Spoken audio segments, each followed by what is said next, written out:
अंगद जी की कहानी। कभी भी ऐसा आहार ग्रहण न करें जो भगवान को भोग न लगाया गया हो। जो भोजन भगवान को भोग लगाया गया है वही प्रसाद रूप में ग्रहण करें। एक भक्त हुए हैं जिनका नाम अंगद जी था।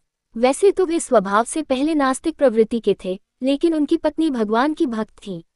उनके मायके में संतों की सेवा होती रहती थी और वहां उनके गुरुदेव के उपदेश सुनने को मिलते थे।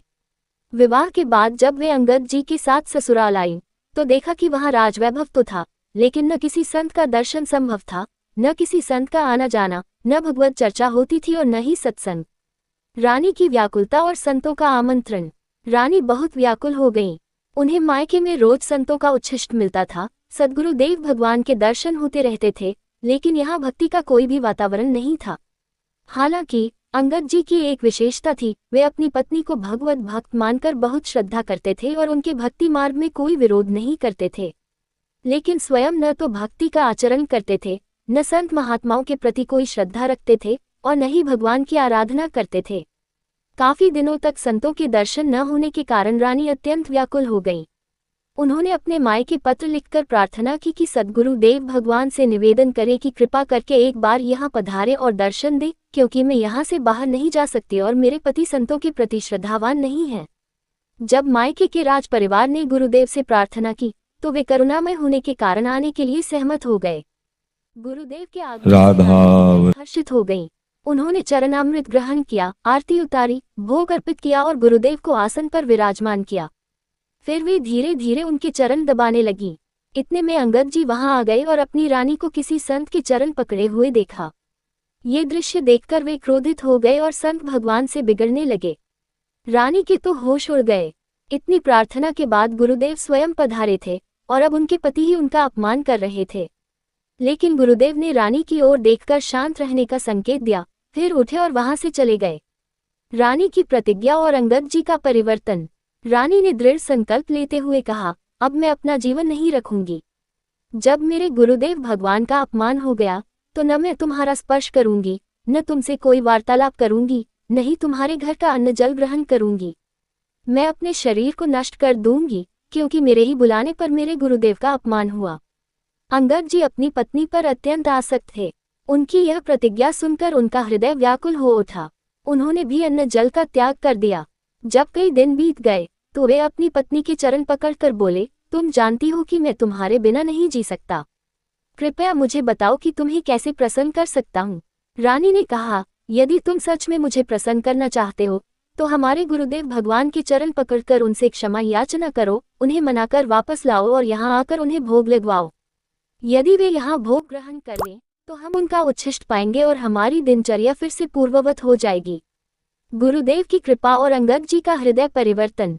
अंगद जी भक्ति भाव से नहीं बल्कि अपनी पत्नी के प्रति आसक्ति के कारण वे उनके गुरुदेव के पास गए। उन्होंने चरण पकड़कर क्षमा मांगी। संतों का स्वभाव ही करुणामय होता है। कितनी भी बार कोई उनका अपमान करे, लेकिन जब कोई सच्चे हृदय से दंडवत करता है तो वे सहज ही कृपा कर देते हैं। गुरुदेव उनके साथ जाने के लिए मान गए। दोनों ने मिलकर उनके चरण धोए, भोग लगाया और फिर चरणामृत ग्रहण किया। हालांकि अंगद जी यह सब भक्ति से नहीं बल्कि अपनी पत्नी को प्रसन्न करने के लिए कर रहे थे। लेकिन जैसे ही गुरुदेव का चरणामृत ग्रहण किया, उनके हृदय में पश्चाताप होने लगा। वे सोचने लगे, मैं कितना नास्तिक रहा, संतों के प्रति कितनी दुर्भावना रखता था, और देखो ये संत कितने कृपालु हैं।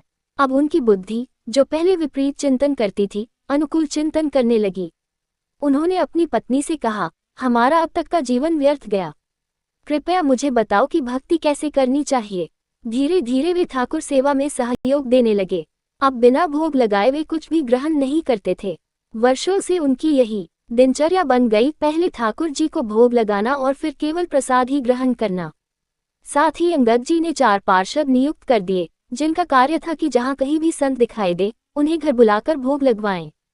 अंगद जी ने जगन्नाथ जी को एक अमूल्य हीरा अर्पण किया। अंगद जी बहुत वीर पुरुष थे और राजा के भतीजे भी थे। एक बार उन्होंने किसी राजा पर आक्रमण किया और विजय प्राप्त कर उसका मुकुट जीतकर ले आए। उस मुकुट में 101 हीरे जड़े थे, जिनमें से एक हीरा अत्यंत अमूल्य था।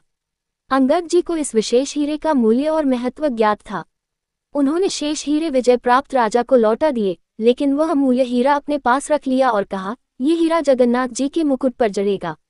राजा के कुछ मंत्री और विशेष स्वभाव के दरबारियों ने राजा को उकसाया, उस हीरे की कीमत आपके पूरे खजाने से भी अधिक है, आपको इसे हर हाल में वापस लेना चाहिए। राजा ने विनम्रता से अंगद जी से आग्रह किया, कृपया वह हीरा हमें दे दीजिए। लेकिन अंगद जी अडिग रहे, नहीं, ये हीरा हमने जगन्नाथ जी को अर्पित कर दिया है। राजा ने रचा अंगद जी के विरुद्ध षड्यंत्र। मनुष्य की बुद्धि बदलने में देर नहीं लगती। राजा की बुद्धि में भी विकार आ गया और उसने ठान लिया कि अंगद जी को मार दिया जाए। लेकिन क्योंकि वे उसके चाचा थे, उन्हें सीधे मारना उचित नहीं लगता था, वरना राजदरबार में निंदा होगी। राजा ने एक षड्यंत्र रचा। उसने अंगद जी की बहन, जो राजमहल की रसोई तैयार करती थी, को अपने पक्ष में करने का प्रयास किया। राजपरिवार में भोजन अत्यंत विश्वसनीय लोगों द्वारा ही बनाया जाता था और अंगद जी की बहन इसी कार्य में लगी हुई थी। राजा ने उसे लालच देते हुए कहा, तुम जितना धन चाहोगी उतना दूंगा, बस तुम अंगद जी के भोजन में विष मिला दो। राजा ने अपने सामने विष लाकर दिया और उसे भोजन में मिलवा दिया। अंगद जी को इस षड्यंत्र का कोई आभास नहीं था। जैसा उनका नियम था, उन्होंने भोजन को पहले ठाकुर जी को अर्पित किया, भोग लगाया और फिर भोजन करने बैठे। प्रसाद की महिमा अंगद जी पर विष का प्रभाव विफल। अंगद जी की बहन की बेटी, जो प्रतिदिन उनके साथ बैठकर भोजन करती थी, अचानक घर से गायब कर दी गई थी। अंगद जी ने पूछा, बिटिया कहाँ है? उसे बुलाओ। बहन ने झूठ कहा, वह खेलने चली गई है। अंगद जी ने दृढ़ता से कहा, नहीं, जब तक वह नहीं आएगी तब तक मैं भोजन नहीं करूंगा। उनके इन शब्दों का गहरा प्रभाव उनकी बहन पर पड़ा। वह विचार करने लगी कि जो व्यक्ति मेरी पुत्री से इतना प्रेम करता है, क्या मैं उसे विष देकर मार सकती हूँ? अंततः उसने रोते हुए कहा, भैया, भोजन मत ग्रहण करना। अंगद जी चौंक गए। क्यों? वह फूट फूट कर रोने लगी। राजा ने मुझे प्रलोभन देकर प्रेरित किया था। मेरी बुद्धि भ्रष्ट हो गई और मैंने इस भोजन में विष मिला दिया है। अंगद जी ने अपनी बहन से कहा, तुम्हें चिंता करने की आवश्यकता नहीं है। मैंने ये भोजन पहले ही ठाकुर जी को अर्पित कर दिया है। यदि यह भोजन विषाक्त था, तो अब ये ठाकुर जी का प्रसाद बन चुका है। मैं इसे कैसे त्याग सकता हूँ? इसके बाद अंगद जी ने संपूर्ण भोजन ग्रहण किया, यहाँ तक कि जूठे पात्र भी चाटकर खा लिए। परंतु आश्चर्य की बात यह थी कि विष का उन पर कोई प्रभाव नहीं पड़ा। वे पूर्णतः स्वस्थ और सुरक्षित रहे, जैसे कुछ हुआ ही न हो। प्रसाद की महिमा। निष्कर्ष। पूज्य पंडित गया प्रसाद जी महाराज कहते हैं, अर्पित किए बिना भोजन कभी मत ग्रहण करो। जब भी भोजन पाओ, उसे ठाकुर जी का प्रसाद मानो। यदि तुम ऐसी स्थिति में हो जहां ठाकुर सेवा संभव नहीं है और भोजन सामने आ गया है, तो 1 मिनट के लिए आंखें बंद करो, अपने इष्ट देव का स्मरण करो, प्रभु को अर्पित करो और फिर 2-4 बार नाम जपकर ग्रहण करो। बिना प्रभु को अर्पित किए जल भी ना पिएं। ऐसा करने से आपकी बुद्धि शुद्ध और निर्मल हो जाएगी।